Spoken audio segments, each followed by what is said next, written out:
It is interesting how life brings you together through twists and turns. I had my first job out of law school at Department of Housing and Community Development under one of the programs that the council member had when he was mayor. And it was that job that led me to working with a nonprofit doing economic development around U Street and Georgia Avenue. And it was that led me when I went to the legislature to work on, I represented the Bladensburg area in Prince George's County. And that led me to working along the Anacostia River. And seeing at that point the potential that we have if in fact we use this as Walter said, not just as the environment but as economic development, and seeing the great potential.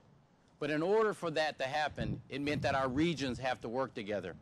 And here we are some 30 years later as county executive with a good partner in the District of Columbia, with a great organization, Appleseed, which we are mightily jealous of in Prince George's County that you have this here, working on critical issues.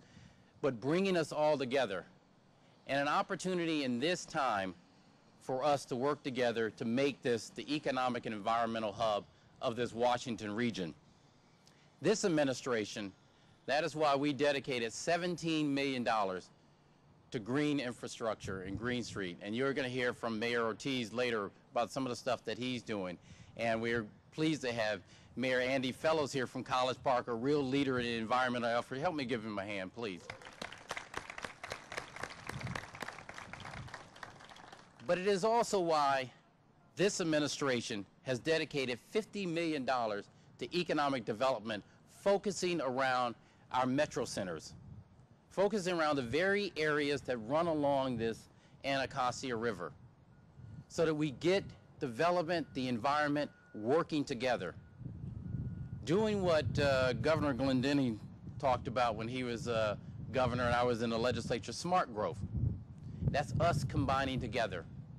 And so I am pleased to be here today on behalf of Prince George's County to lend our voice in this one region. Because as I said in the inaugural address, pollution knows no boundary. Economic development knows no boundary. Let us treat this region like our residents and like the air that we breathe and the river that runs through it. Let us treat it that way, and let us work together in the region to make it better, greener, smarter, and grow, and we'll all benefit from that. Thank you very much.